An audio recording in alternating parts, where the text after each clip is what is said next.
ঋণের নামে ইসলামী ব্যাংক থেকে ৮৫ কোটি টাকা আত্মসাতের মামলায় এস আলম সহ ১১ জনকে ৫ মাসের দেওয়ানি কারাদণ্ড দিয়েছে আদালত। বৃহস্পতিবার চট্টগ্রামের অর্থঋণ আদালতের বিচারক এ আদেশ দেন। একই সঙ্গে সাজাপ্রাপ্তদের বিরুদ্ধে গ্রেপ্তারি পরোয়ানা জারি করা হয়েছে।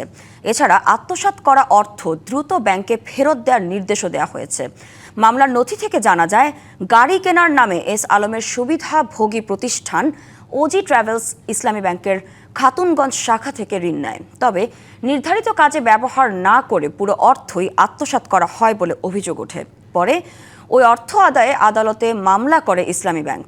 আদালতের রায়ে সাজাপ্রাপ্তদের মধ্যে এস আলমের পরিবারের ৯ সদস্যও রয়েছেন। আদালতের এ রায়কে এস আলমের বিরুদ্ধে প্রথম ও গুরুত্বপূর্ণ বিচারিক সিদ্ধান্ত হিসেবে দেখা হচ্ছে। ঈদ আসবে, সাথে ক্যাশব্যাকও আসবে। নিজের বা প্রিয়জনের জন্য কেনাকাটায় এবারও নগদ পেমেন্টে পাচ্ছেন দারুণ ক্যাশব্যাক। তাই যাই কিনুন, পেমেন্ট করুন নগদে।